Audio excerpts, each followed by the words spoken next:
Oh, yeah.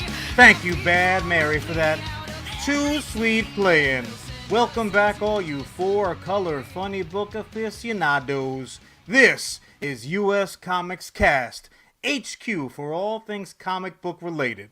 I am John Rivera, the CEO and co-founder of US Comics, and I am joined as ever by the COO and other co-founder of US Comics, Charlie, very nice, very Charlie Rivera.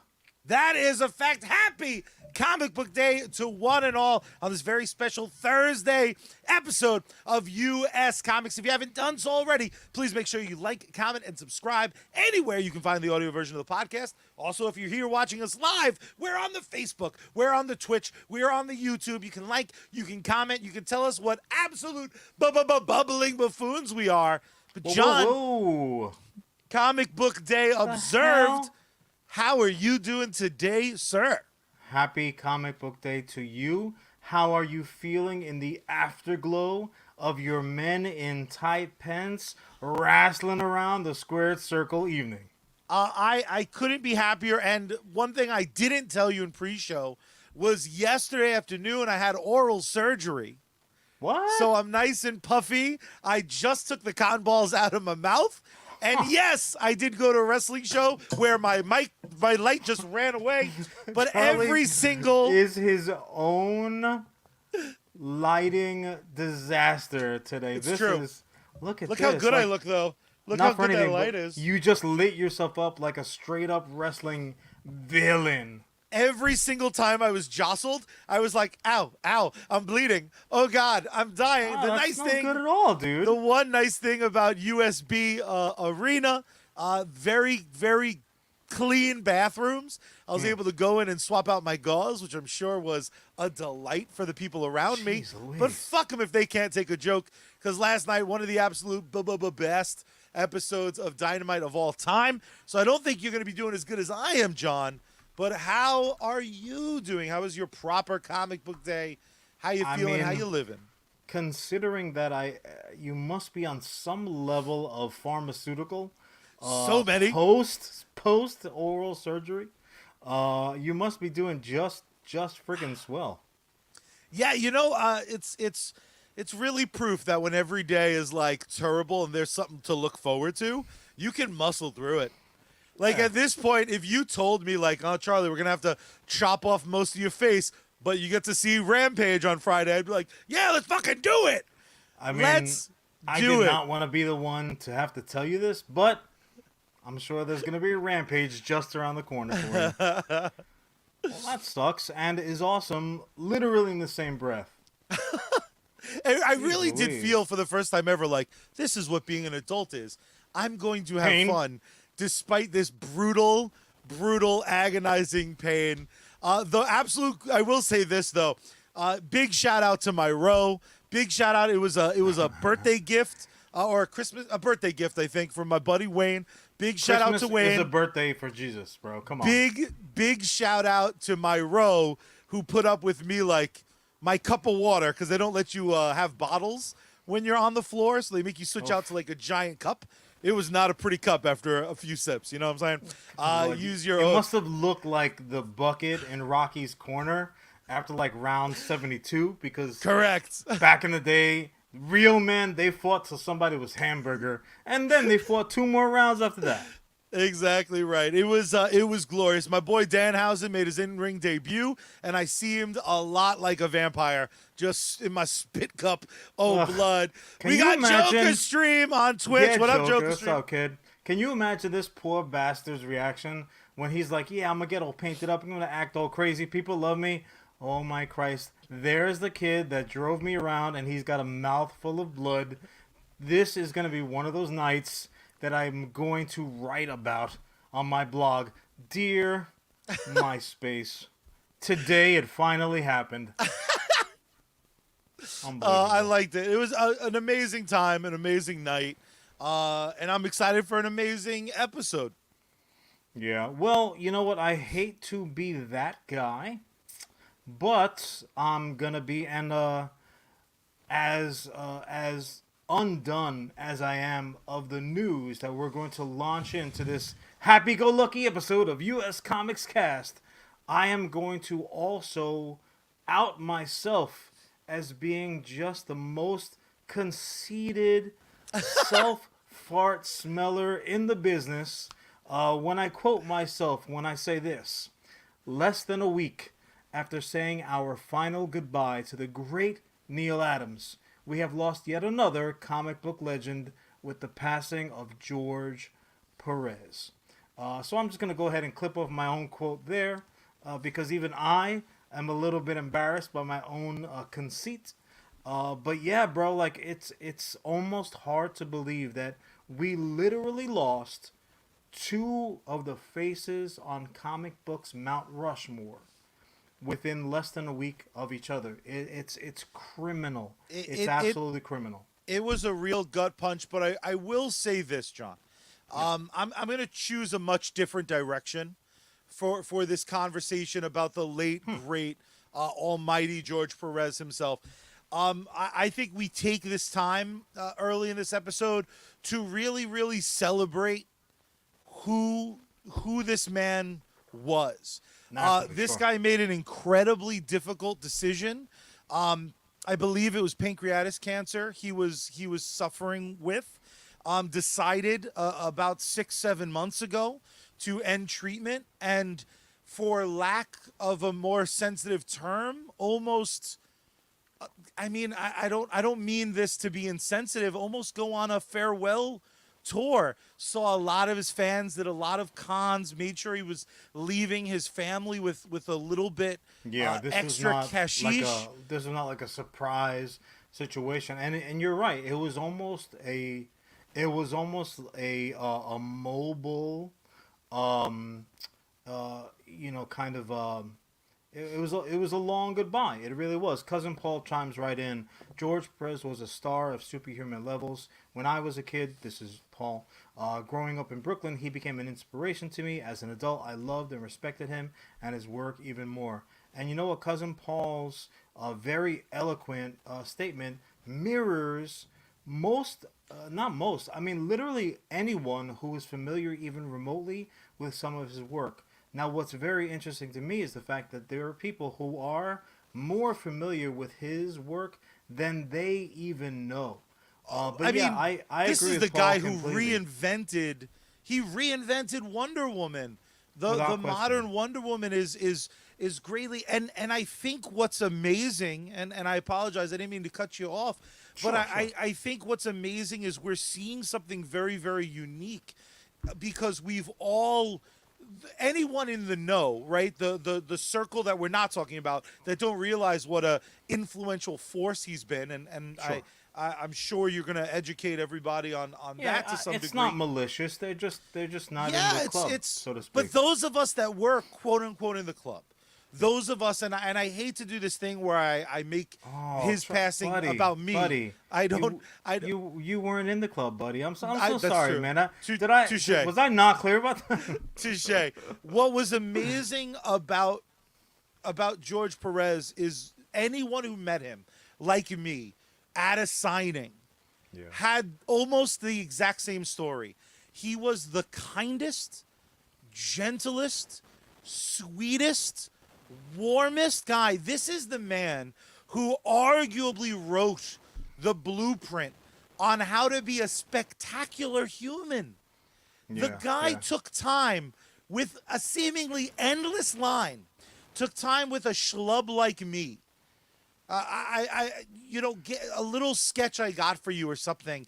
And the time he took, the kindness this guy showed in talking about how he crafted the S, how he liked this version and that version. Oh my gosh.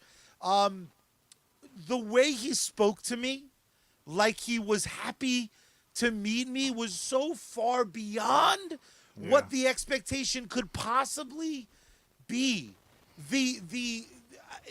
You know what it is, Charlie? It's If I beyond could royalty. just jump It feels in, like if I family, could, please. if I could just jump in, and you raise right away. You raise, I think, probably the most important point, because we could sit here and we can talk about all his comic book credentials, And we will, without question, because that's a laundry list that bears reading out loud. Because I think even the people that are in the know don't even realize how impressive his resume is. It's a lot of times it's not until after the fact that Yeah. sometimes you get fully educated, especially when you thought you knew. But you raised the most important part, as far as I'm concerned, is that this was just above and beyond being like a class gentleman, above and being like you know, being available to his fan base, because if somebody wanted to come in and kind of like yuck your yum about the reasons why a person would do X, Y, or Z, they probably could, even with a person as saintly as George Perez. But the fact of the matter is, he did what he did away from the page because he was so in love with what he was doing on the page. When you looked at George Perez, you saw a guy who could not be happier with who he was. You saw it in the expression on his face. You damn saw it in the shirt on his shoulders, because he's a cat who's like, I'm gonna wear the loudest, most diesel fucking shirt that my wife can whip up for me. The louder the print, the better. He's become like, like a loud superhero version of a Hawaiian shirt has become almost like his trading card. Yeah. And the fact is that you were looking at a guy who was doing what he was put on this planet to do. This cat, his parents came from Puerto Rico. He was raised in the Bronx. And you want to talk about the resume. We'll get to that too. But the bottom line is this: once he was exposed to that superhero four color funny book world, he knew this is what I'm gonna do. So he did it at the top of his game. He didn't let anybody shake up the way that he went about his business. He was one of the very, if not the best in the game.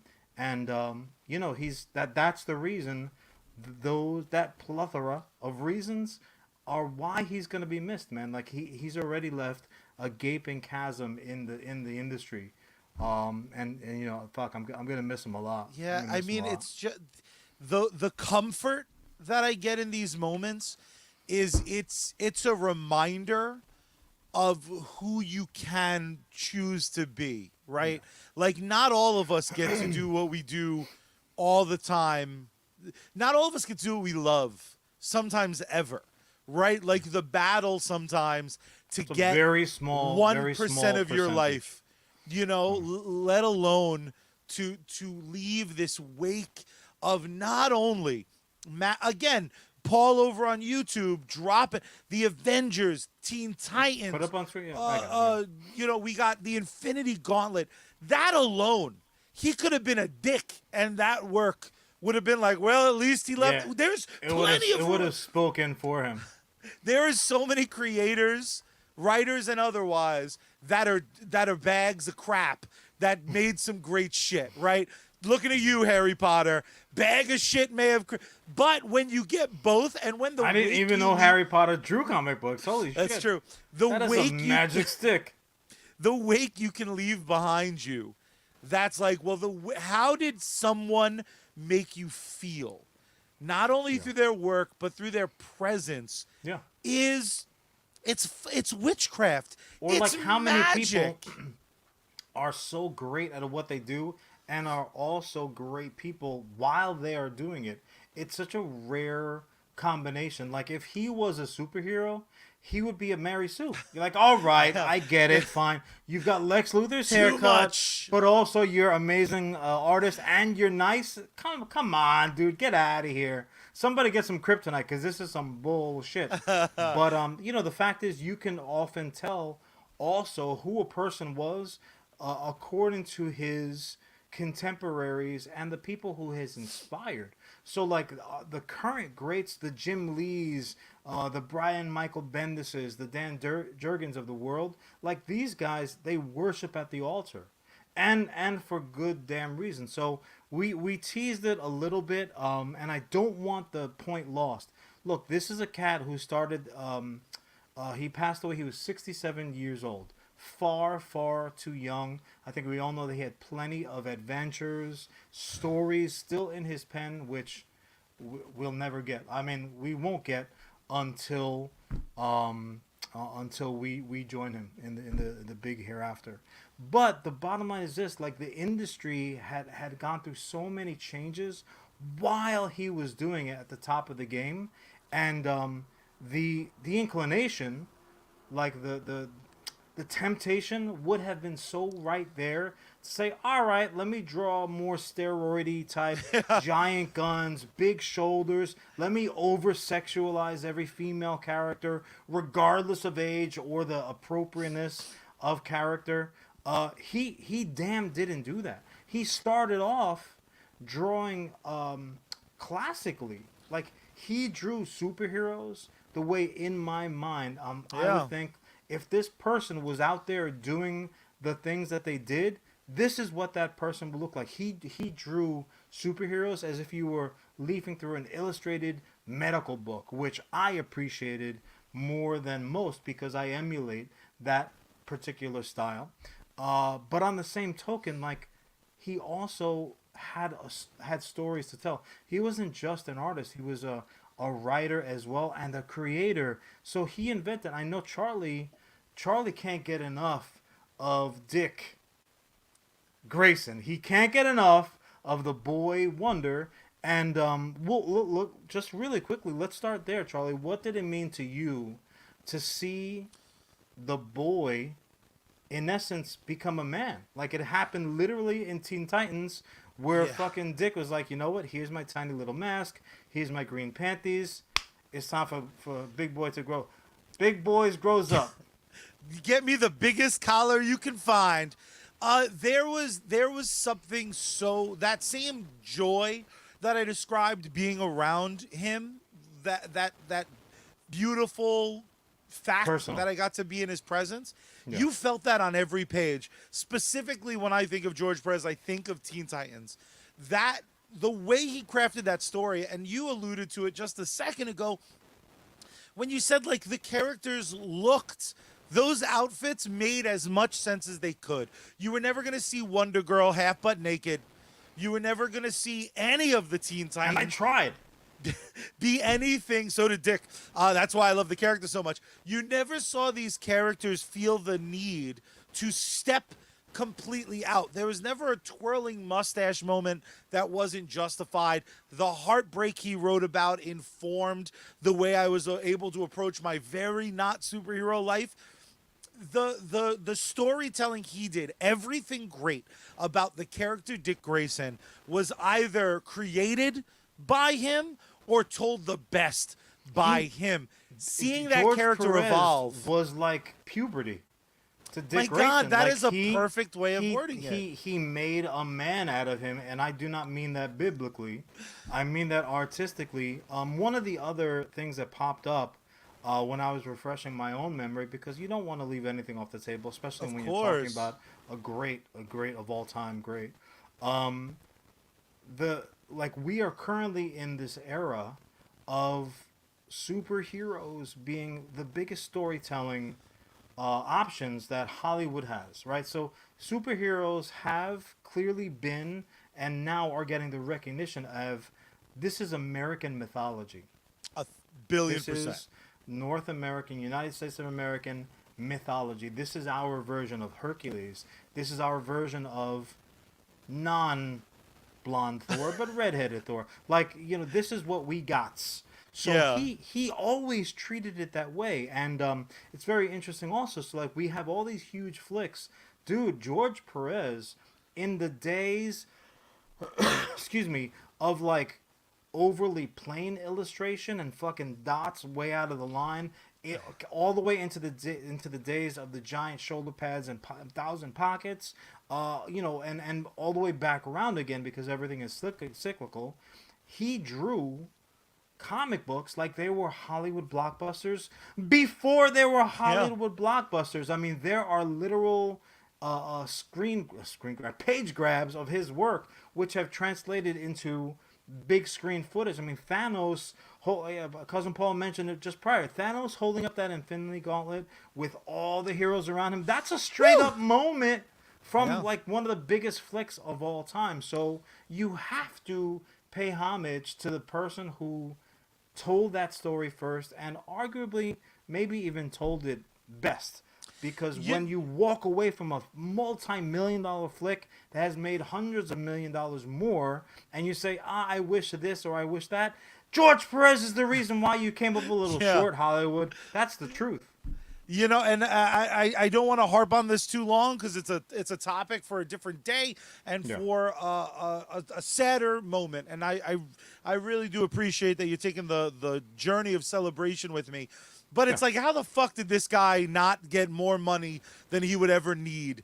Because without him, Disney, I'm sorry, bro, like, you don't get the Avengers to mean as much to us without George Pérez, and I know for a fact he didn't get all the money he deserved. DC is just as guilty because a billion percent. As much latitude as DC has gotten for their not handling that material properly, the DC material properly, is because of this level of expectation that George Pérez has created. You mentioned it before, and I do want to go back to that. So Wonder Woman, before George got his opportunity, was kind of like a fucking punchline. Yeah. Right? That's the truth of the matter. She was... Certainly wasn't part of the fucking Trinity. She was created as like a bondage...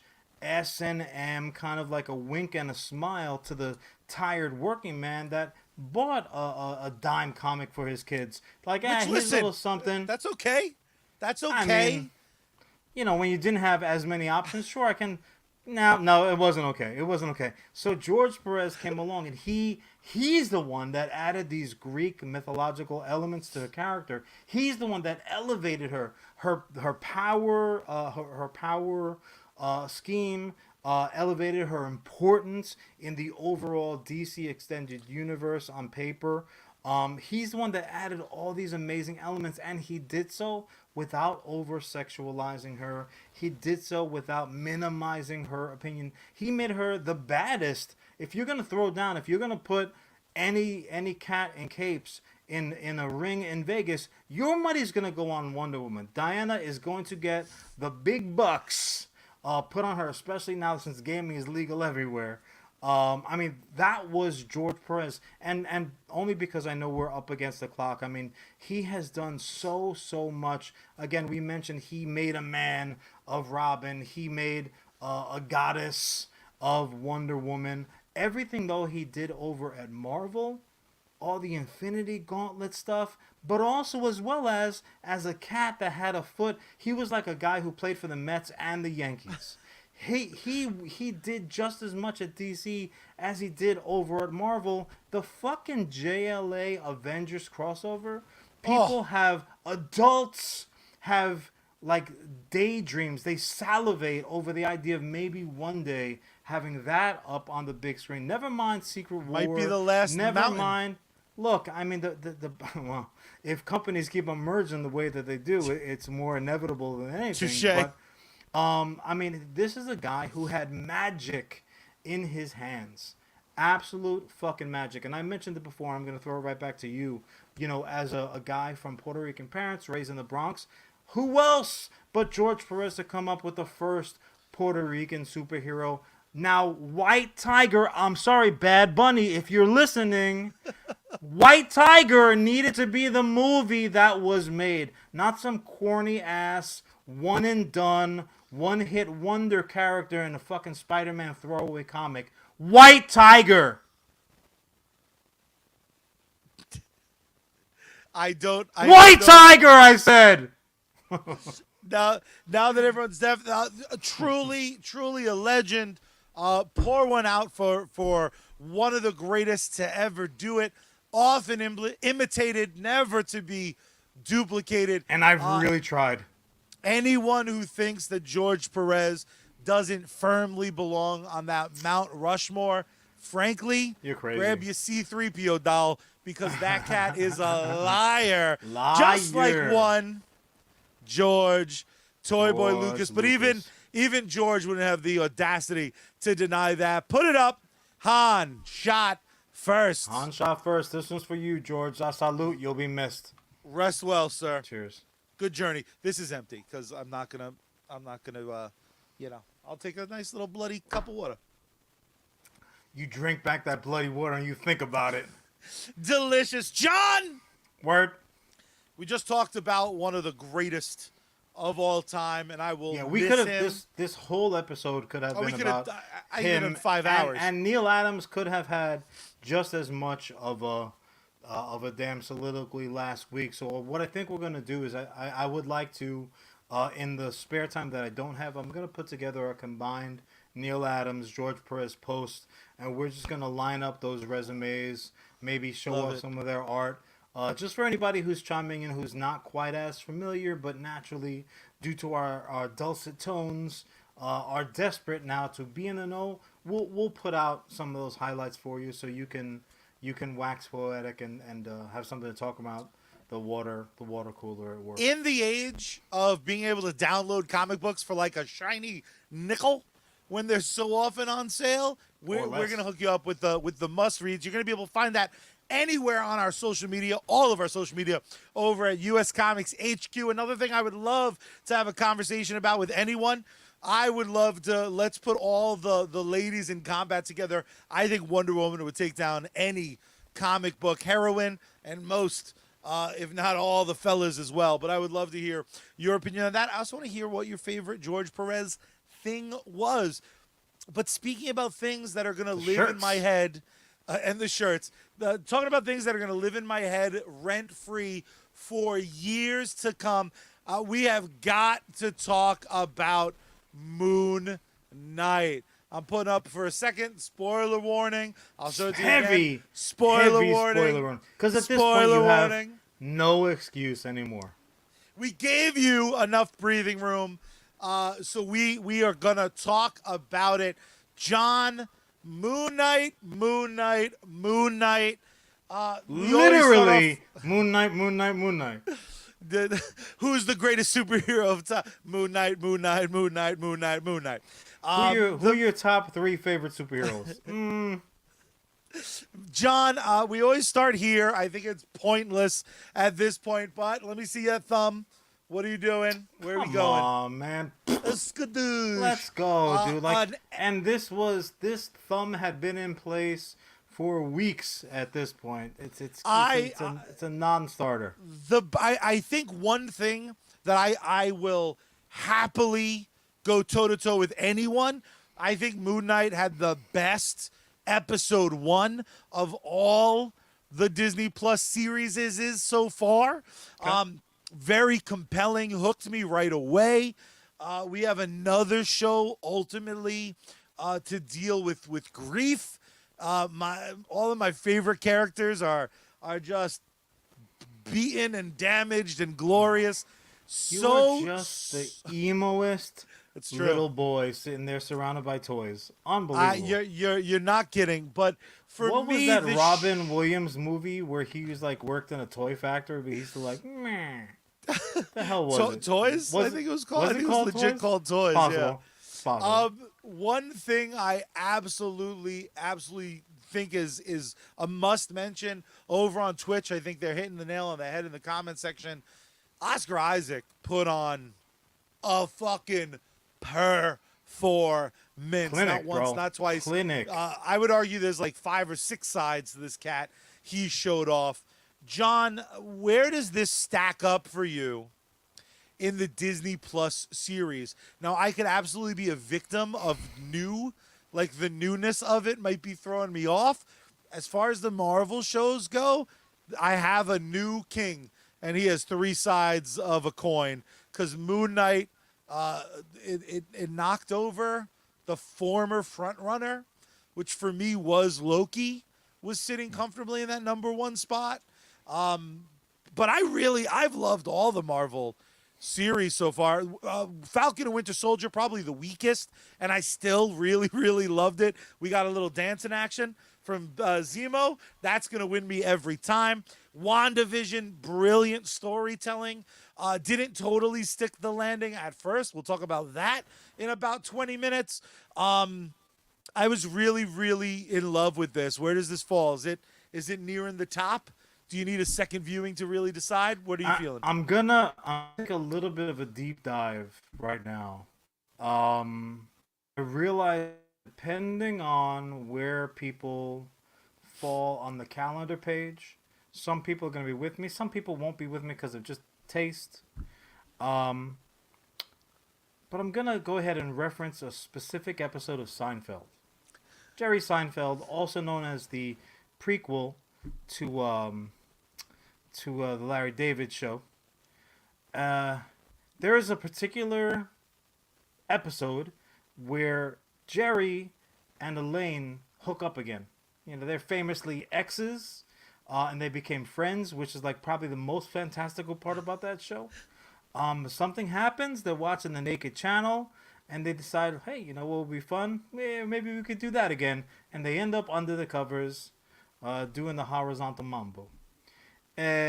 Afterwards, he's sitting in the diner, which almost always is the case, with his boy George. In this case, Charlie, you will be playing the role of George Costanza, which, if we were to make the musical, that's probably how it would go.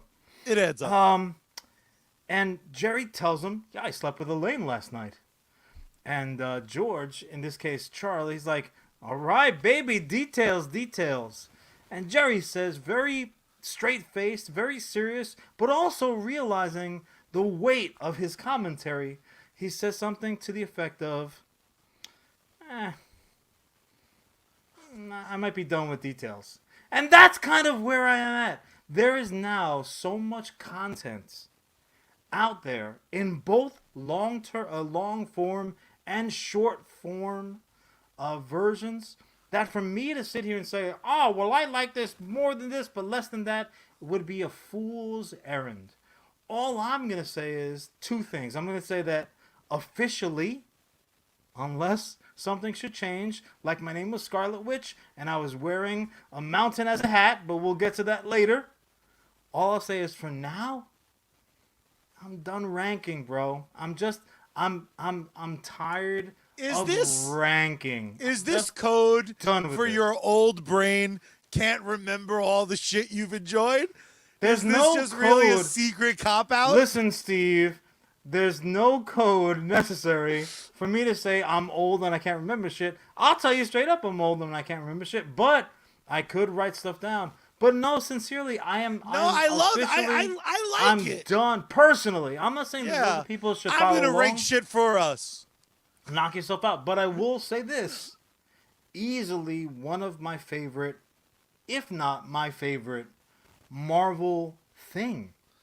100%. Now, whether movie, series, commercial, whatever the fuck, I loved it. I loved it for a multitude of different reasons. Not the least of which that Oscar Isaac is clearly going to be playing yours truly in the movie of my life. I don't know, maybe if you wanted Jason Alexander to step in and don a nice wig and beard, play you for that, that's to you. Perfect. But in as much as people told me, you know what, John, you really look like the guy from Dune for weeks on end, I can now say to Oscar, like, hey, you know who you really look like? This guy. Here's the script. If you just draw your eyebrows a little bit, I love it. Barely.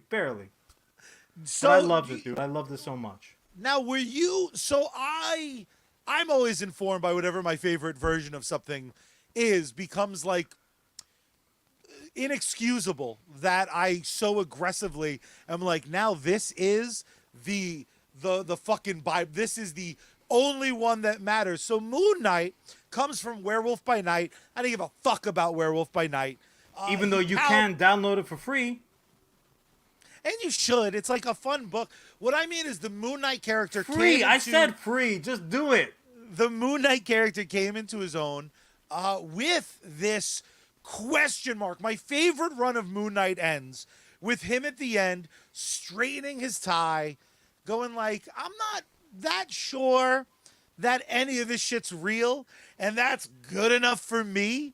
Some people, and it's becoming a very, very common thing with Marvel cinematically and big and small screen, people are kind of now like, yo, where's the action at? This is based on 4-color funny books.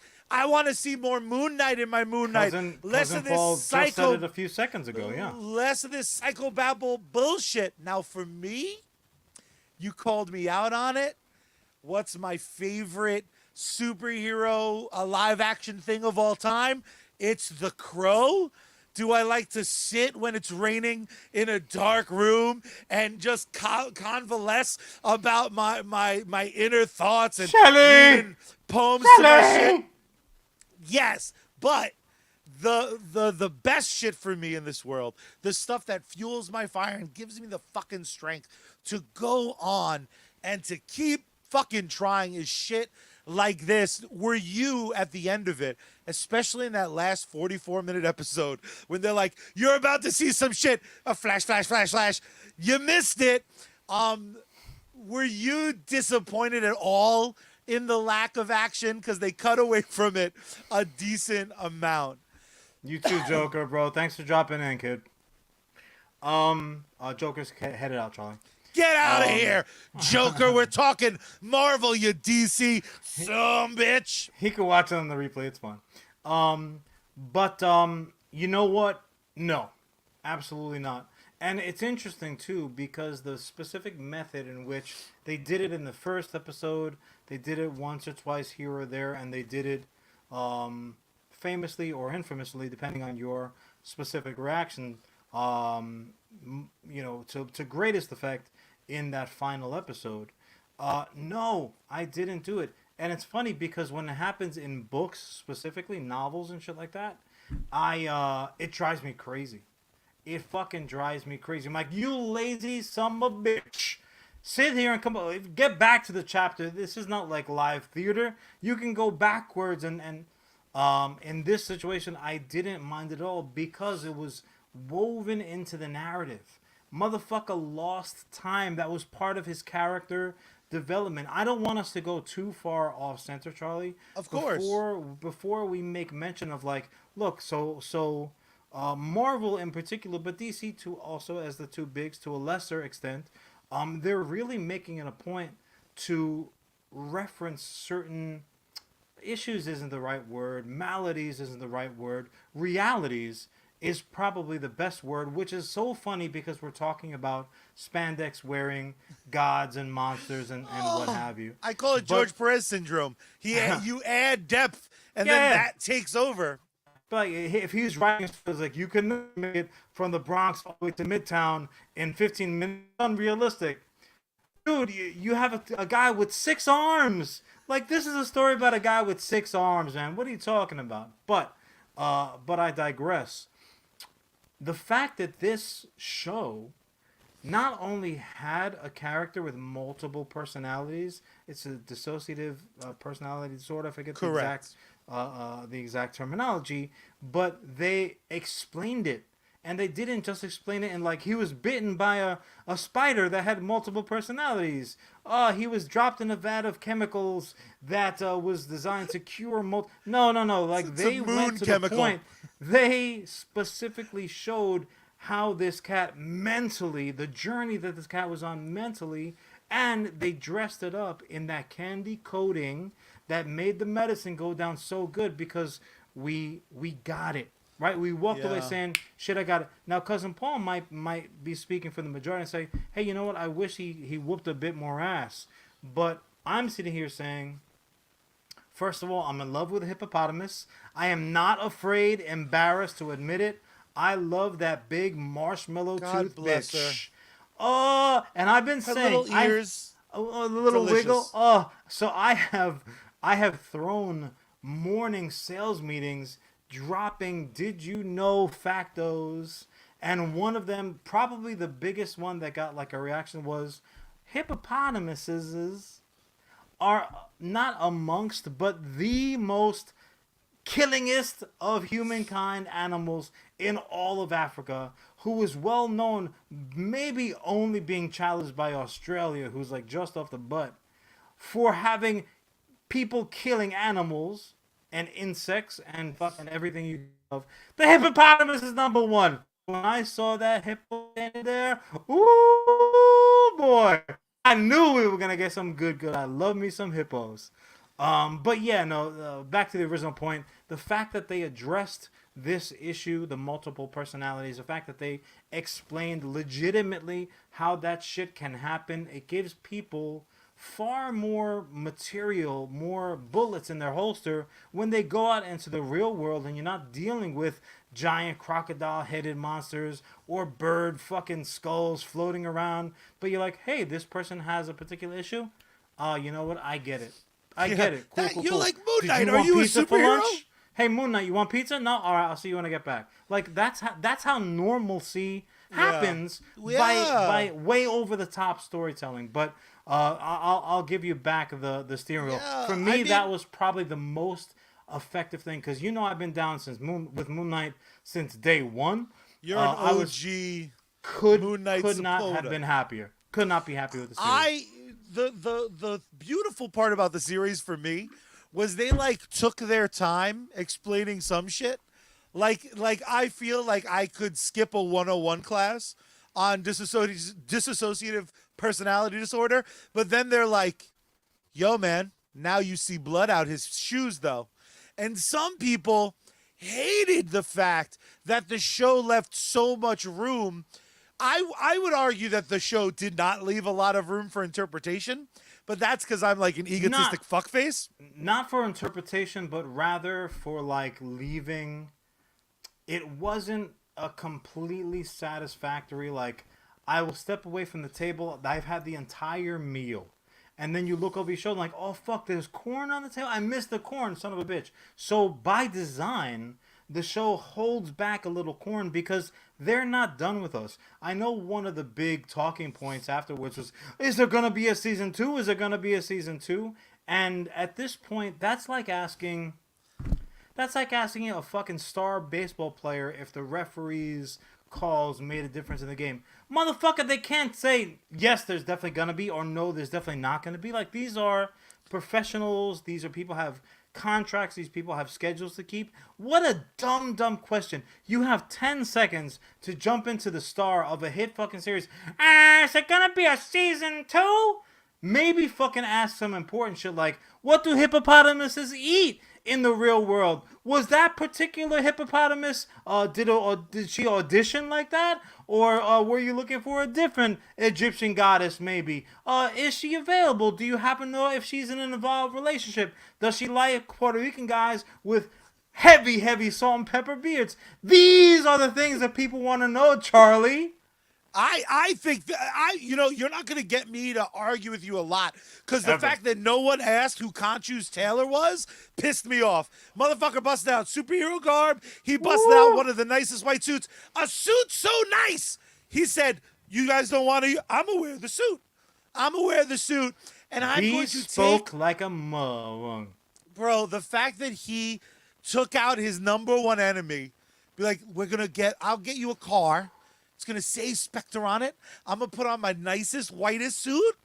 And we're going to give this fucker some hope. Oh, you guys are getting out. Oh, did What you about think we did? the King Kong Godzilla fight, the thriller? Oh, North of Manila, up in I Egypt. loved it. Like, the show gave us so much. Cousin Paul, I have to vehemently argue with you. This show was action-packed. Granted, not from bell to bell. There was a lot of setup involved, but also as well as, and this is something that I do not want to leave off the table, Charlie, if I may. you may. There were two things happening with this show. Number one, most people not named John and Charlie did not fucking know who the hell Moonknight was. Yeah. Like, Moonknight, who that? Is that like an albino Batman? What's going on? Two, the fact that this story, while existing within the boundaries of the extended MCU, was not affected by or did not affect said MCU. This was like analogy number 2, I think. This was like your fast food bag, and in your order of onion rings, there is a single French fry. You're like, huh?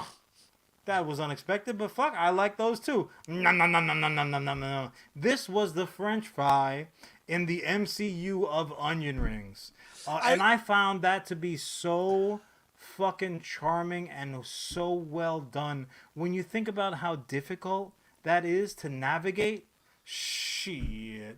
They did such a beautiful job, man. It was self-contained. I love two things that really just tickled me to no end is if this show was 10% cornier or if the pandemic was 10% less affecting the world, I would have just loved the post-credit scene of any Marvel heavyweight when the fucking moon was like rewinding, just being like, fuck. Like there had to, like the two things that I thought on my second viewing, I've watched the series twice yet. Twice so far, working on number 3 now. What I fucking loved was like some of the unanswered questions. We know for a fact that Khonshu can make himself seen or choose to not be seen by regular J-Brones like us. So when they were kung fu fighting, giant-sized against, like I was waiting for the Megazord and Voltron to show up, did people see that? Or is it only like the dust kicking up? Because both seem goddamn awesome to me.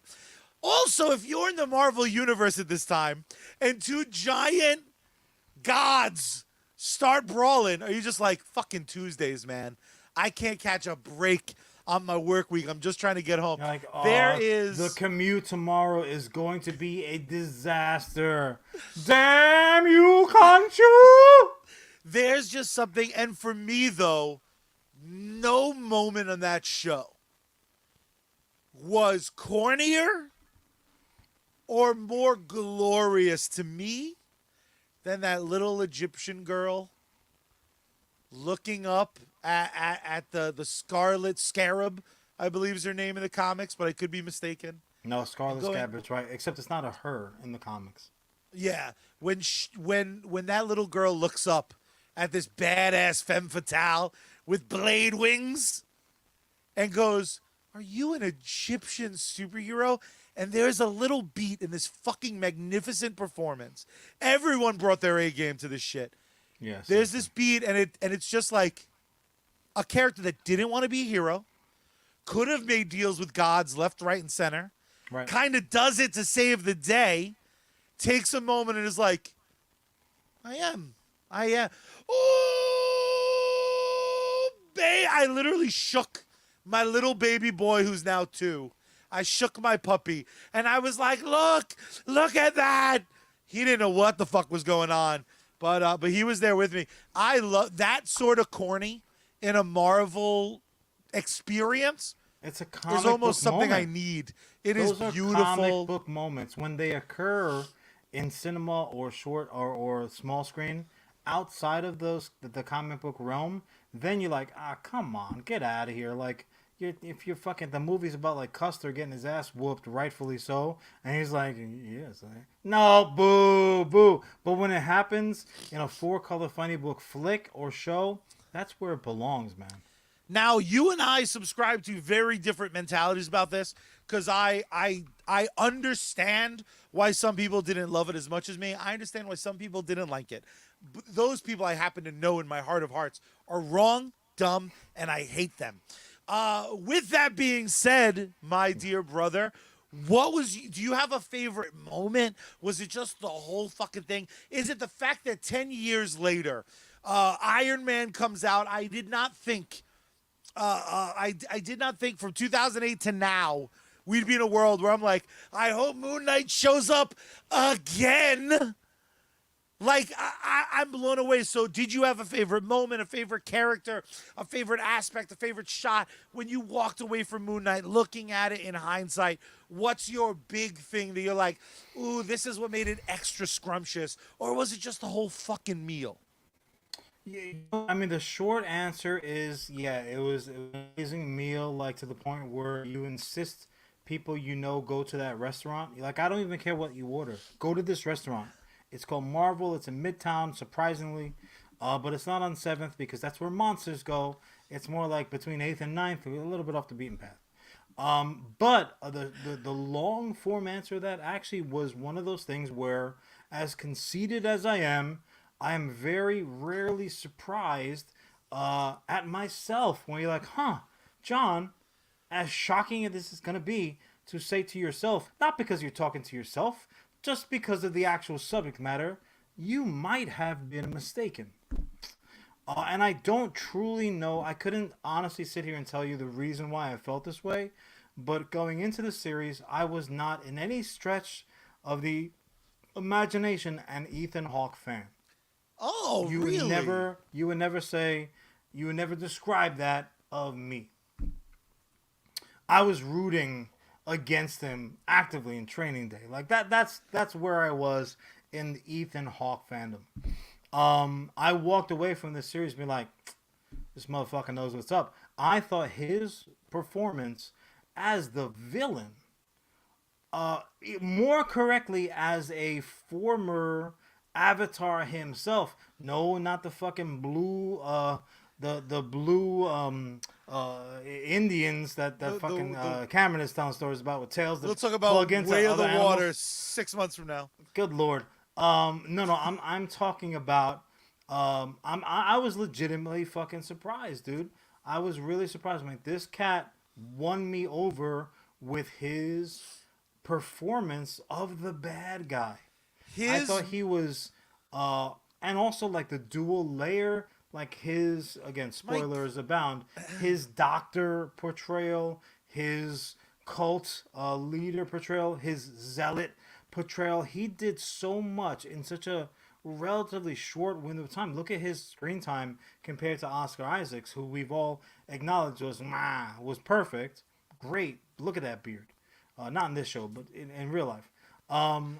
Ethan Hawke as the foil, bro, he absolutely killed it. So I loved all of it, but probably the one thing that I was surprised about, two things: A, how much I dug a hippopotamus, and B, how much I thought Ethan Hawke absolutely killed it and totally made me question myself. Maybe for the first time ever. I got to tell you, I'm really, really surprised by that answer, mainly because you're currently doing a Jake Lockley cosplay with that fucking hat. Is it good to know that you can never wear a hat you've been wearing for 25 years Clearly, because you are going to go to a con and people are going to be like, "Hey, Jake Lockley!" I'm like, first of all, it's July. This is not a comic book thing. This is a medical appliances convention. So no, I am not actually doing Jake a Jake Lockley! Lockley. Yeah, give it. I'll sign. Fine, I'll sign. I'll take a picture. I also love that they're going to be like, Jesus, man, you did such a good job with your makeup. You look just like Oscar Isaac. Like you're fucked. Now you are an Oscar Isaac cosplayer, bro. We're about to get paid. I'm gonna staple my ears to the fucking top of my head, just so I I hope- can really get that extra level. I hope Disney sees this utter love fest that we have for the show, and they're like, we need a new stuntman for Moonknight season 2. John Rivera's crotch, the performance of a lifetime in Spider-Man, Amazing Spider-Man 2, and now finally John's punum will be just slightly out of focus. So that Or people just are the like, crotch. Fine. Oh It's fine. my God, Whatever. Jake Lockley's donger. Played by John Rivera's donger. I mean, frankly, the absolutely beard loved it. is. You know what? I'm saying. Change the subject. Change the subject. The only thing better than Moon Knight season 1 is gonna be your second viewing of Moon Knight season 1. When I tell you that this is a fucking plate of nachos, shit I picked up that led towards the end, new fan theories. My theory is that his dumb feet were bleeding the whole fucking time, and we just only ever saw what our fractured ass mind protagonist saw, which Think is about why the we're not. cameras. It's just the fucking, if you watch some of the amount of times that he was in a three-way reflection that I, on first viewing, that's right, he just fucked both of his personalities. There are times where I could have sworn it was him in a reflection, and there's a secret third reflection because Jake always watching, Jake always ready to save everybody's ass. What a pervert. Also, this might be the official, don't even bother to try to do it again. I personally hate in a movie or a TV show when a character kills 100,000 people, and then gets to the big bad at the end and has a change of heart. I fucking think it's so corny. The fact that Moonknight shot that shot and then was like, and then there's Jake. Bop, bop, bop, bop, bop, bop, bop, bop, bop, bop, bop, bop, bop, bop, bop. It was Jake all along. I high-fived myself. I shook my dog awake, and I was like, how great is this Jameson? And he went, I'm a dog. Jameson's like, leave me alone. I don't let a puppy sleep. One of the best things of the fucking year, no doubt. Homeboy deserves nominations for best lead actor and supporting actor and should win at least one of them. Fucking loved it. But I need to hear what you guys think. Cousin Paul wanted a little bit more Moonknight action. Cousin Paul, baby, I have a suspicion that in that Disney Plus special that's coming out, Werewolf by Night, I'm positive we're going to see Moonknight show up, so hopefully you'll get to see him whoop some ass, throwing batons like he's fucking Matt Murdock. John, my delicious brother, we get to babble every week, normally Wednesday, right here on Live Wednesdays, over on Twitch, over on YouTube, over on Facebook. US Comics HQ is where you can find us every Wednesday. We deliver the audio version of this episode absolutely fucking free. It just shows up. It becomes Wednesday. Guess what's waiting for you? Beautiful, beautiful audio. If you just can't handle the straight sex appeal of my dear brother, the one and only Dr. John himself. But this show would be absolutely impossible without our sponsors. I say it every week, but it bears repeating. The one difference between our show and every other show, we don't take on sponsors that we don't actually like believe in or love. And rumor has it that we might even have an extra one. John, Bitch, let's how pay many some spoilers bills. you gonna drop? Unbelievable. I gave the bottom warning. line, Charlie is a spoiler dropper, but he's not the only dropper in the house, because Sergeant Finesse always asks first, because he's a real gentleman, where we dropping with Sergeant Finesse. You can find him gaming on both Twitch and Facebook. Multiple streams every day. Outstanding video game content, supporter games, co-streams, giveaways, contests. Don't be a sucker. Check him out today. However, but also as well as, if you need a pick-me-up, do yourself a favor. Follow the White Rabbit over to sneakenergy.com. Use code SGT at checkout. If you're looking for some fresh new merch, go over to geeksunleash.com. Use code SARGE. That's right, Sarge, if you nasty. When Sarge is on deck, you salute. GG, son. So good.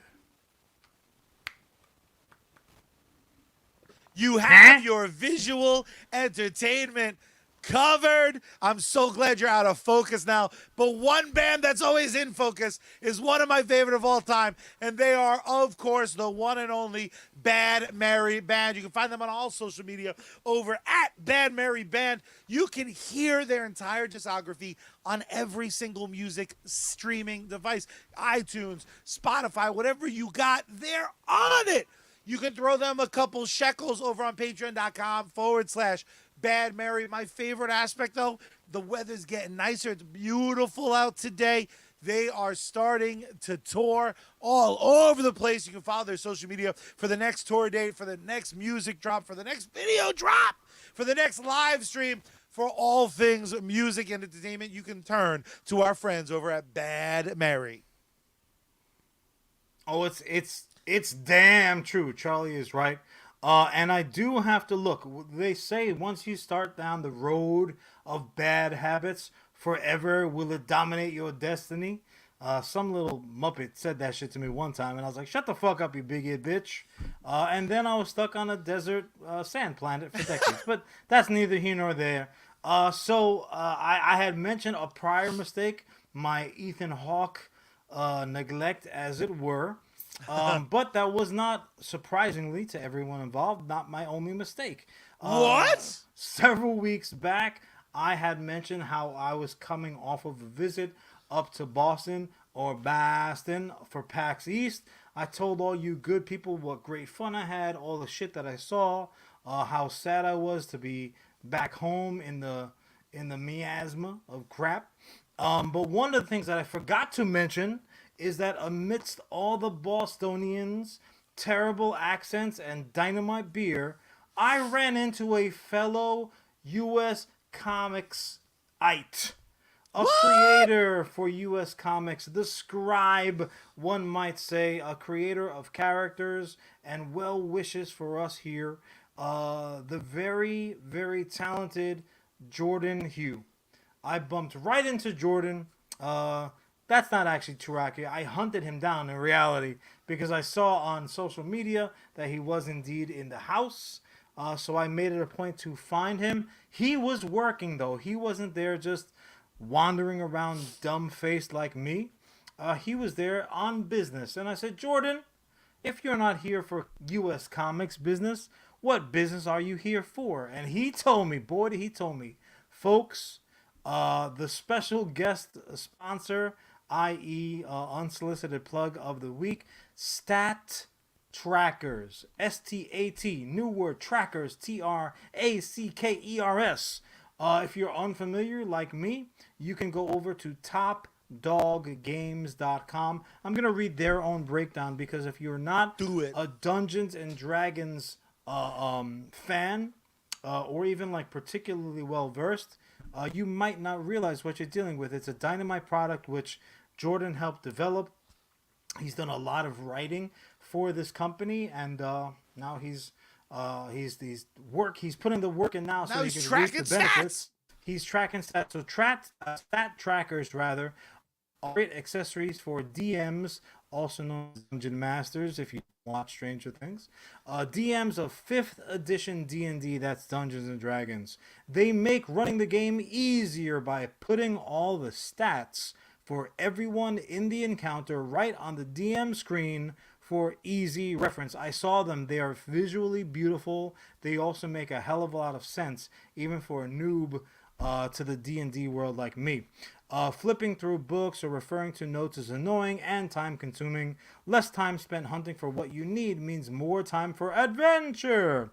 Each player character, NPC, and monster type in that encounter is represented by a stat tracker that hangs over the DM screen in initiative order. The player sees the turn order and the DM has every stat, attack, and ability right in front of their face. The core stat tracker set comes with 317 pre-printed official 5e monsters, animals, and NPCs, plus 50 character trackers for your PCs info, and 50 blank monster trackers to add anything you want to for your collection. Everything comes in an awesome looking file box and alphabetical tabs. And it's true. I saw them myself. Beautiful, beautiful product. A very, very much a helpful product. This must have been like what Philip thought when he's like, this screwdriver would be cool, but how about if we had 2 screwdrivers who were basically in mid-coitus? I bet that would work really great too. This is Jordan Hughes' D&D mid-coitus product. Stat trackers. Find them over on topdoggames.com. I really hope I didn't just get him fired. You know what? Just perfect ad read, my friend.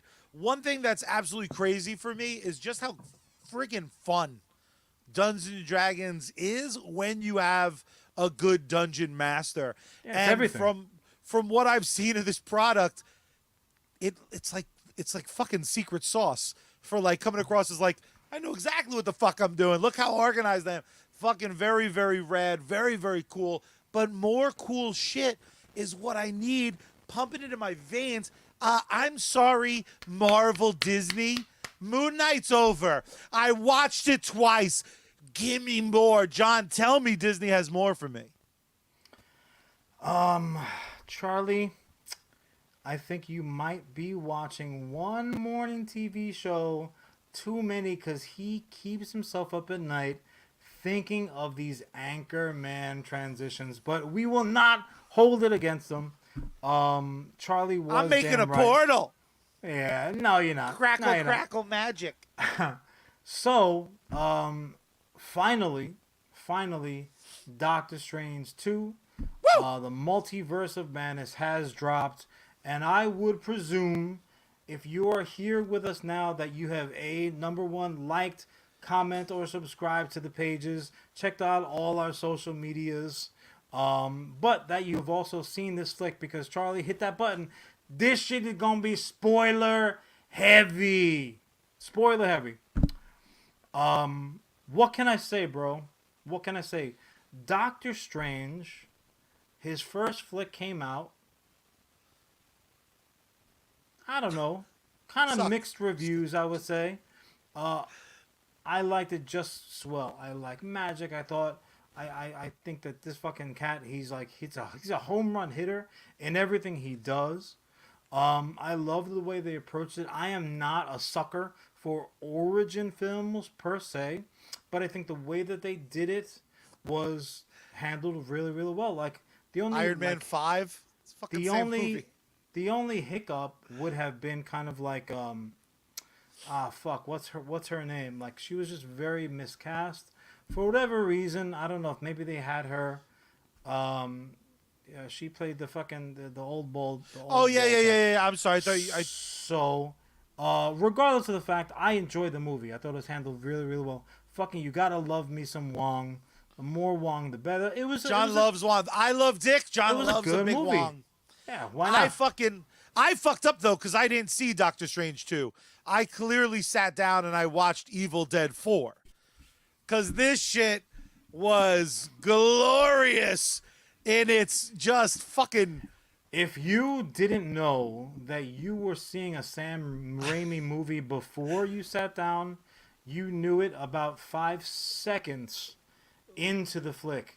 Like Sam Raimi is one of those directors. I know Charlie wants to talk about Sam, so I'll throw it right back to you, Chucky. Sam Raimi is one of those directors that he leaves his mark on his work, bro. Like if he were Al Hirschfeld, who's famous for Broadway art, like he would be leaving Nina's all over the damn place. Like he leaves his mark. That's it. So I'll throw it right back to you, bro. Talk I about Sam. I have been just so hypercritical of the MCU's sameness. One issue when you structure a universe so well, where everything fits next to each other, you start losing in my opinion, you start losing some of the special. You stop seeing artists at play. It's the reason I think Taika Waititi coming over to Thor for Ragnarok was like such a fucking pump of adrenaline. It fired it into my fucking veins, Especially right? when Thor needed that after a lackluster Thor 2. And I would argue that while certainly not a Thor 2, I don't know if necessarily anyone was like Doctor Strange is my favorite MCU movie, let alone favorite movie. And that's where, because the old director fell out, them being able to get Sam Raimi back in play and uh, letting him be Sam Raimi, right? Like on the other side of this, some parents were like, "Fuck me, dude. This should have been rated R, not PG-13." And I to that say, "Fuck them kids. You need to remember how far you can go with PG-13. How creepy, how shit your Well, pants, they scary some of the stretch visuals can be." they stretch the limits of PG-13 till it's like to a fraction. So John, they when stretched it, then they made it into spaghetti strings, like they someone we're going to talk about in a bit. they what was I gonna say? I forget. Oh, you go ahead. Go ahead. Make it. Sorry. But the only thing about this movie I fucking hated was the title, because we had lots of madness, not too much multiverse. But I was fucking thrilled, man. What a great ride. So what I was gonna say was that the thing that this movie did best, especially when you're dealing with the multiverse, like both the bigs are doing now, probably almost exclusively. Look, I walked out of that theater thinking we know what's coming next. Like they are setting up fucking Secret Wars. Like they're setting it up. Like they are preparing us. If this was a Disney ride, it would be telling us to fucking buckle up, knock off your flip flops, and get ready to get like your head thrown back because it's coming. Like this is clearly what it was. But that all being said, this is a movie that demands you talk about it after the flick. Because no one walked into a movie called The Multiverse of Madness taking away the trailers and commercials, saying I know what's coming. I fucking know what's gonna come. So again, spoiler heavy. And cousin Paul, I'll wait a nanosecond just in case you haven't seen it. You've seen it. I'm a liar. I know you've seen it. Fucking Jim showing up as the good Dr. Reed Richards. Look, there are a lot of pops. Let me just ask you. So right off the top, we knew we were gonna get the Illuminati. If you're in the comic book, you know who that consists of, or at least who you should or it should consist of. Obviously, when you're dealing with the multiverse, like, which fucking Illuminati are we talking about? Me, the classic Illuminati would have been Reed Richards, aka Jim. It would have been Professor X, but it also would have included Namor, who I was fucking straight up chubbed up over. I was so hyped to get Namor, and I was like, man, I thought we said we didn't like this fucking bullshit. Fucking get your wingy self out of my face. Tuning Forkhead Black Bolt. I didn't see it coming.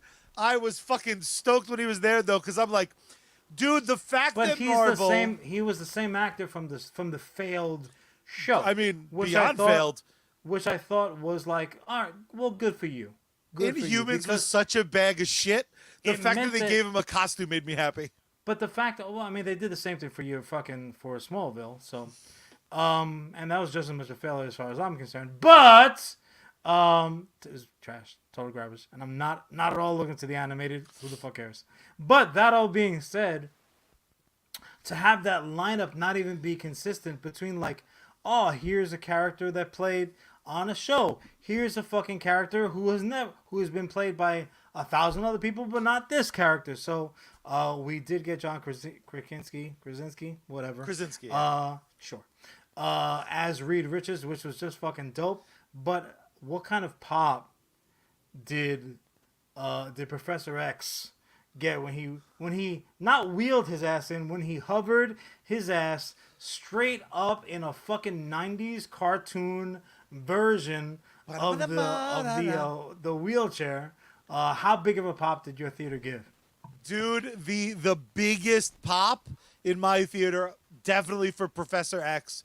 Krasinski got the second giant pop. He didn't really get like a pop for me. It was more of like a nudge, like, I told you, remember I told you. Well, worst fucking kept secret. That they like, I love that they put him in a costume that's almost verbatim the fucking costume from every piece of fan art. Well, I'm like, how many options do you really have for the Fantastic Four? That's true. So anyone who doesn't know, Cousin Paul is a huge, I mean, really a thing. Fan, even more. He's the one. He's the one fan of the Fantastic Four. Nah, you're lying. But Paul, I thought of you like first. I was like, oh, Paul's gonna be so happy, and it was very hard not to talk about it with you through text or what have you before. So I'm happy that you were happy to see him. But yeah, you're right. You know, we didn't get Iron Man. That was one of the rumors. Tom Cruise. I felt bad for you, John. I literally was like, my poor brother's going to be disappointed somehow. I mean, Top Gun is coming out in like 5 seconds, so don't be too disappointed for me.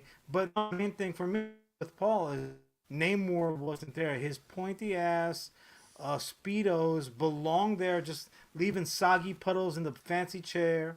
Now, that all being said, hold on real quick. That all being said, the way that they were fucking dispatched... Dude, would you say that Scarlet Witch broke bad, considering that she started bad, and even in her, like, now beloved series, she was a fucking total asshole in the series too. Just because you had fucking, just because you had a purple bitch like in hiding the whole time. Having another bad guy in your series doesn't make you not the bad guy. I'm sorry. Like, this is gonna be one of those hills that I die on. Scarlet Witch has always been a villain. Is she like a bit of a tearjerker villain? Do you feel bad for this villain? Absolutely. But she has still always been a card carrying bad guy. She's not a tweener. She's a heel. She's a fucking heel. She's a selfish character. Now one might say, I love it. The kids, man, you gotta put your kids. You don't have kids. Excuse me. She don't have no kids, bro. She's got an imagination. And she has 2 little twin sisters that look like fucking variants of her. That's what she has. I would like to officially apologize to all of the Olsens, all 3 of them, because in the multiverse, I have done despicable things to them. If that whole dream is the multiverse thing sticks. John, I'm a fucking idiot. Because Thank you, folks, ladies and gentlemen. That has been our episode for the day. Oh, yeah, more. I'm sorry, my bad. Son of a bitch. No, I am clearly very, very dumb because I avoided all the trailers. Thank you, folks. That's been an episode of US Comics Cast. Charlie's very, very dumb. We'll see you next week. This is rude. I did not It's gonna work one of these days, bro. I did not see her being the villain coming. So, like, the movie sets up. He goes, stop it. You get back here. You will listen to every word I have to say. When she... I'm kicking her back. being the villain, with her goofy, not the Flash brother, when you first meet her, or her being the villain... No, her being the villain series, for the film. In her series, with her ghost... robot boyfriend and imaginary villain. So far, villain. People are like fucking. Oh, I can't believe that's not her brother. I can't believe you think she's a good guy. The fake brother is the least of your concerns right now, kids. You know what I thought was gonna happen in my little brain fan casting? I thought we were gonna go to the multiverse. These 4 friends, Wong, Steven, best friends, America. And fucking Scarlet Witch. Her name's Scarlet Witch. Not a babyface name. I thought they were going to go to the multiverse and she was going to see her kids and be like, I'm going to fucking kill the me on this world and stay. I thought that was going to be like her being a little naughty. When she's like, she's like, you know what you should do? You should just bring America here. I'll take care of her. Perfect storytelling in my opinion, because 1 second before Steven did that math was like, you didn't say her name, bro. Bro, this ain't good. Dude, the way she whooped everyone. The fact that they were like, the Darkhold's fucked up, and it's written about this bitch. The Necronomicon chapter on Scarlet Witch was this whole fucking Darkhold. Her fucking up the Illuminati. And the way she did it. She took it to the Illuminati. Now, I will take this. Again, as a creator, as a wannabe, Charlie will tell you I am the best script puncher-upper in the business. That's not paid. True. Coming soon. Yeah, Paul, we're definitely going to see the Illuminati again. 100%. Not necessarily this lineup. I hope not Black Bolt. Let that be our Black Bolt. But here they were like, remember we got canceled? We're doing it again. What was interesting to me was the fact that, like, all he has to do is whisper from his mouth. Bitch! He just was the announcer talking about a pitcher pitching a perfect game in the middle of a person. So she's like, what mouth? Take away that line, Charlie. What would be her quip when she took his mouth away? All he'd have to do is whisper, dot, period, end of line. She'd be like, oh shit, I hope he doesn't whistle. Oh, I'm defeated by the fucking tuning fork guy. All he has to do is whisper with his mouth? What the fuck else was he gonna whisper with, Charlie? His backdoor action? But dude, if she took that away, basically she'd be making Tusk. But no, he says all he has to do is whisper with his mouth. She's like, all right, I've seen the metrics. Goodbye, mouth. Oh, man, I hated that line. Oh, see, I love it. I love it. Terrible! One of 2 things. One, sorry, Cousin Paul, this version of Reed Richards is like the Reed Richards that the comic book loves, which is the cuntiest Reed Richards. The Reed Richards who would be like, we're giving out nicknames. Nickname number 1, Mr. Fantastic. Number 2, ready for this? My Illuminati nickname, the world's smartest man. I am definitely the smartest, bro. High-fiving Namor who's off screen. Dude, he had like the business cards made up with the watermark, Yes. like the ivory bone, and like fucking, oh, poor American Psycho's like, Reed Richards, you motherfucker. That universe's Tony. That's why he's dead. He died of a fucking heart aneurysm when he saw that Reed's fucking business cards were off bone white with reverse engraving. Where did you get those Tony cards? Stark was like, hey, Reed, why don't you come in my apartment? And then you get there, he's got a clear rain suit on. He's like, this album I really felt like was number 1. It really represented the top of his artistic, particularly. And he's got the axe, and he's like, unbelievable, bro. Unbelievable. The thing Phil Collins, we hardly knew thee. The other option is that was him trying to tell that bonehead Black Bolt with his little tuning fork. He was like, all he has to do, fucking evil Wanda, is whisper. With your mouth, Black Bolt. Go on, get her. I think that was him trying to sick the dog. Reed. That is a fantastic failure on your part, sir. Dude, I love that. Terrible. The Illuminati, ultimately in the comic books, their undoing is always that they're arrogant fucks. I love Captain Carter being like, I could do this all day. Oh, fuck, I'm cut in half. I love SpaghettiOs, John Krasinski. Why did I just get so much shorter? What happened? Her jetpack was dope, though. I was like, fucking look at the Rocketeer. I will say they did my girl dirty with like, this is our Captain Marvel. We're going to give her the most boring version of the costume ever. We're going to line her up with people that are going to get applause. A wonderful actress.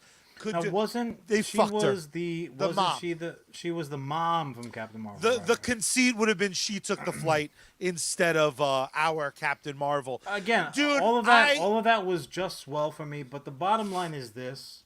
that Krasinski fucked up. All I have to do is stretch with my limbs. Fuck, I'm spaghetti. No, honestly, with as many surprises and heel turns and like crazy fucking things, there were 2 things that really struck me as like, look, this movie was a success. 3 things. I'm a fucking liar. I'm as big a liar as I am handsome. Good night, everybody. John's a liar. Handsome liar. 3 things. A, we're getting Secret Wars. The next build is a build to Secret Wars. Dope. America Chavez, they handled as well as you could possibly realistically expect, because as progressive as a creator as she is in the creation process, the fact that she exists in the greater MCU, they did take a little bit of a step back in her design. She's like very like over sexualized in the comics, at least at first, where I'm like, yeah, I get it. I get it, but there's, like, pull your shirt down, kid. Like, you're saving the world. Whereas the version that we got now is almost like 5 to 10 years younger, maybe. Is more believable. Look, somebody who can punch their damn way through realities, you've got a long way to get back to the fucking small one-way road of realistic. This was as realistic as you could have a character like that be. The fact that now she exists and we have more of her come in the near future, I think is fucking fantastic. But singularly, Paul, I thought that she was, very good. That I just read the whole sentence. Yes, I agree. And there are some people, to do a little bit of a throwback, who might have had the same opinion about Moonknight, because they only knew Moonknight from the visuals. Like, wow, what a plain fucking visual, white suit, one costume or suit. Like, meh, I'm not really all in. For our audio-only friends, Cousin Paul said, couldn't care less about America Chavez until I watched the movie. The sign of a fucking successful job movie. No doubt. But I will say this. The singular moment that rang truest to me, with all the craziness that's going on, was a cat who, like, by all rights, didn't belong there. Cause like, nah, though, like you are. It was for me that same feeling when you fucking saw Red Skull. Yeah. On like the fucking like the heebie-jeebie can't get to a planet. He's like, hey, remember me? Even though I'm a different voice actor, but you wouldn't know because I'm super fucking talented. Just get me off the Walking Dead script. I can do almost anything I want. When we saw Mordo again, all fucking done, got his head did. He's mad fucking powerful. He's the man with I'm the gonna plan. have a fight in a hole.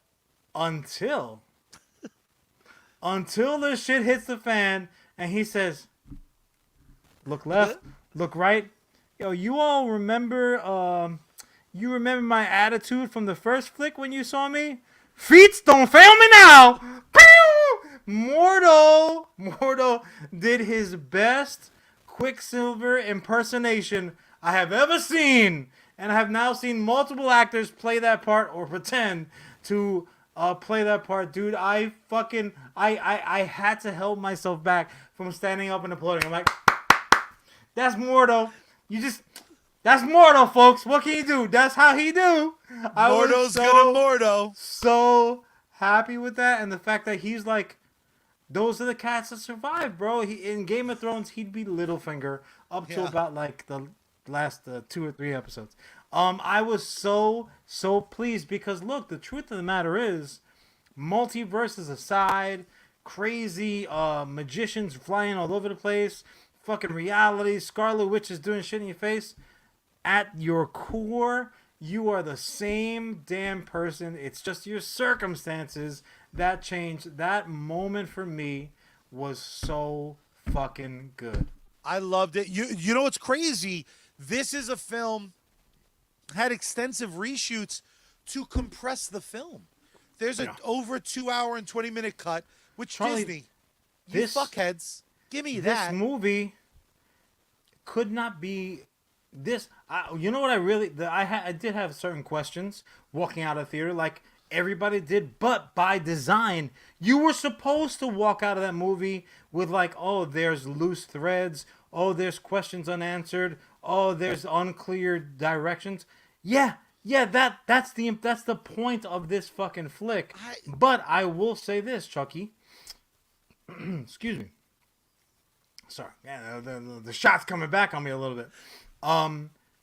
When you have a flick like this, it was like 90% different than the original script that was handed to our boy Sam. He's like, yeah, I can make this. But I'm not gonna. Like, they made an entirely different movie than what was originally on the page. Oh, Evil Sam.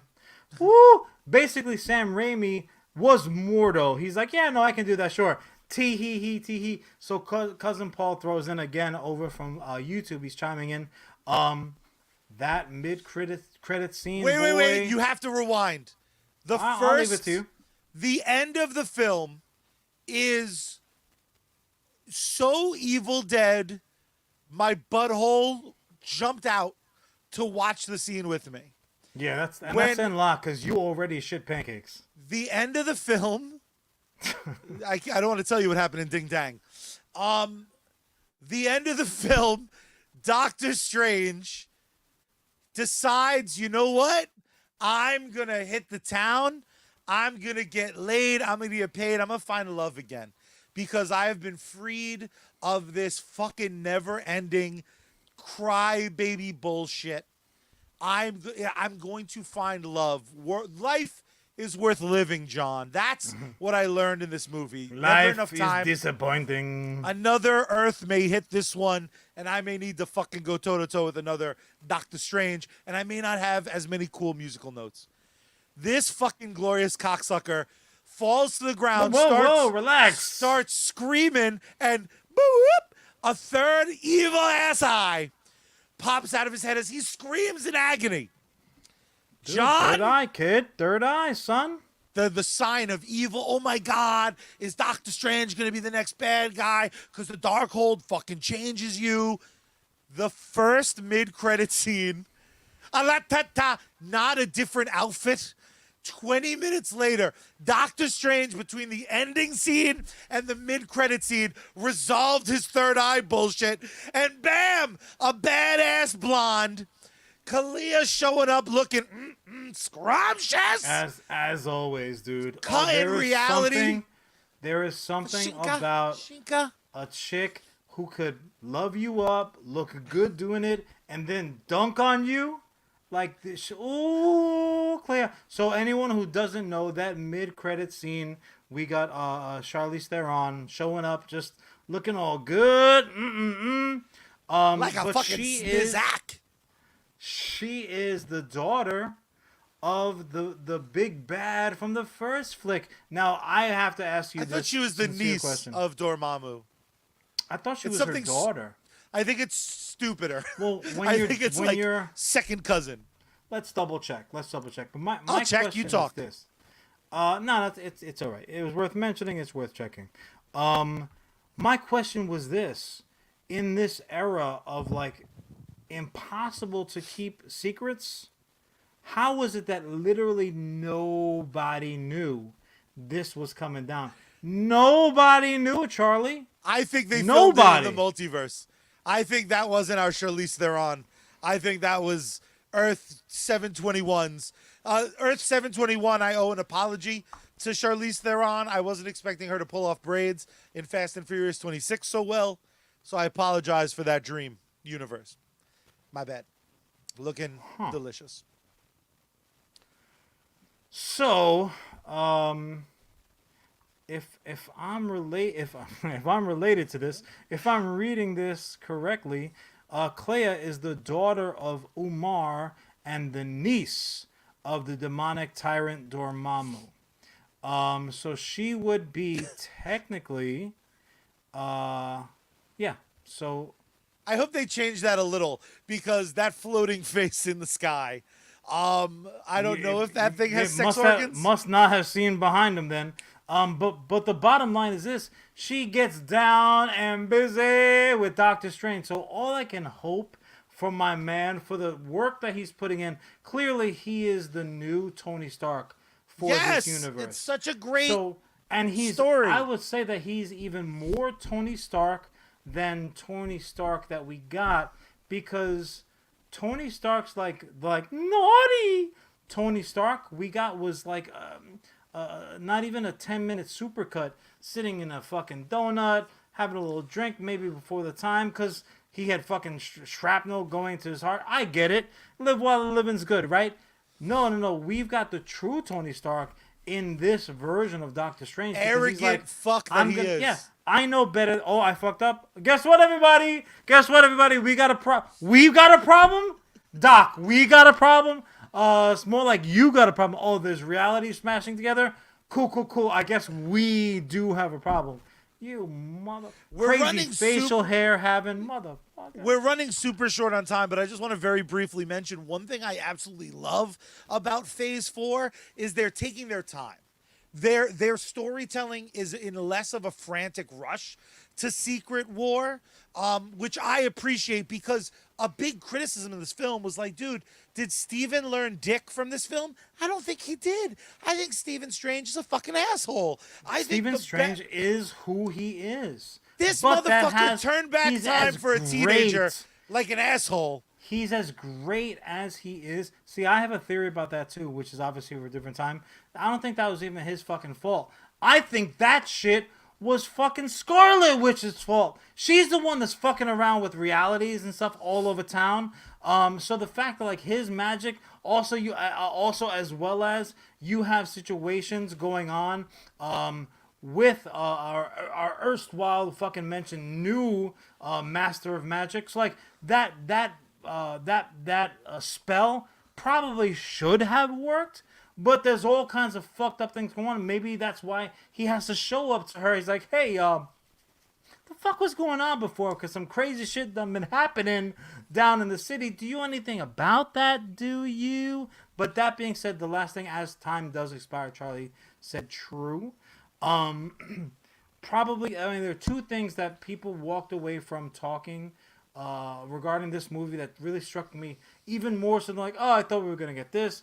oh, I thought this or that was going to happen. To me, that's good storytelling. If you give people exactly what they fucking expected, this isn't Titanic. Like, you didn't know verbatim, okay, this is going to happen, that's going to happen. That's very boring to me. I want a curveball here and there. No matter. They're talking about the storytelling that Doctor Strange wasn't a good movie.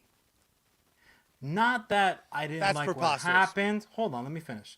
Not that I was disappointed in this character or that character, but talking about Doctor Strange 2, Multiverse of Madness, as a movie. As if you were going to watch this flick and never watch any Marvel movies that came before it, or never watch any Marvel movies or entities that came or that will come after it. That is a fool's errand. And this is my final thought on the subject. Charlie, these Marvel entries, be it cinematic or on the small screen, we need to stop calling them, well, on the big screen, we need to stop calling them movies. They're not movies anymore. They're not standalone. Yeah. Oh, what was better, the Multiverse of Madness or Citizen Kane? They could not be possibly less of the same category if they fucking tried, and they are trying. It's not an accident, it's on purpose. And what I mean by this, they are not standalone flicks. They are chapters. We were talking about the difference between ongoing series versus graphic novels versus anthologies and so on and so forth. We need to start thinking about the Marvel entries as exactly that, as chapters.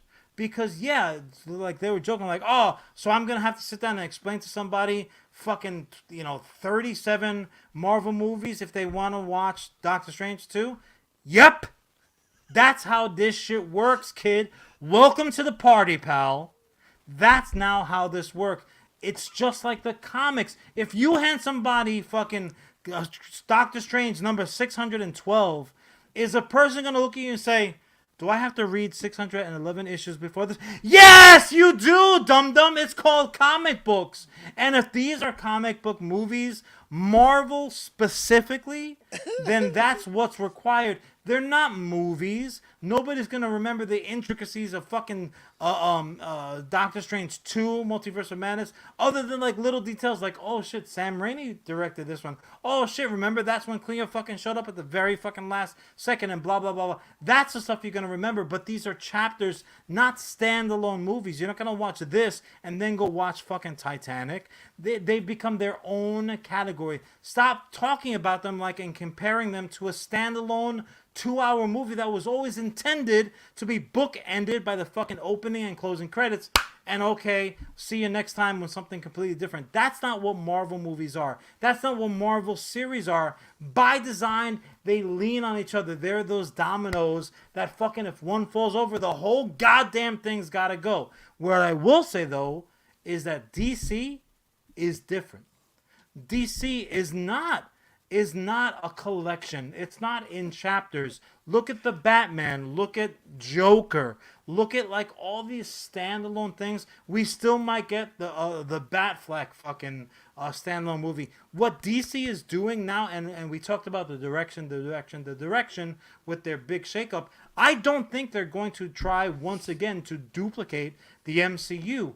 I think DC is going to look at their comic book stacks and say, you know what? We are not issue 612 of fucking Doctor Strange versus issue 417 of Captain America versus fucking issue 52 of Thor, and then we're gonna smash them together and have a Secret Wars. No. What DC is gonna be is an anthology series on the small screen and on the big screen. You will have sometimes characters overlap or storylines intersect. Yeah, sure, but it won't be required. So, honestly, that was the thing. As the credits rolled, I said, huh. So, Marvel is just making moving comic books now, huh? That's fucking rad. That's It the is fucking rad. coolest, most comic book shit that I have ever fucking seen. Marvel is making comic books. DC is making graphic novels. That's the truth, bro. I love it. Like, and I love honestly, it. if you're sitting there and you've seen, if you love George Pérez and you've seen Moonknight and you've seen Doctor Strange 2, come at us, because the bottom line is this: we're not just good looking, but we're fucking smart, and we know what we're talking about, and we're right. If you think differently, or you just want to sit there and say, you know what, I agree, because I also as well want to be smart and good looking and right. Jump on board, kid. There's plenty of room. I love it. John, with that harangue behind you, you got one more step. Tell the people how we end this and every episode of US Comics Cast. First and foremost, you got a monologue. Don't do anything without first monologuing. Granted, you give the hero the opportunity to come up from behind and snatch victory out of your hands, but don't let that happen. But after that is done, you need a good soundtrack to fucking party and appreciate your victory, because Scarlet Witch will tell you the bad guys do it best. So you got to turn the power on. You got to turn the volume up, and you got to tune Bad Mary in. Open up the window wide and scream out into the night sky. Save me, Space Girl. We out.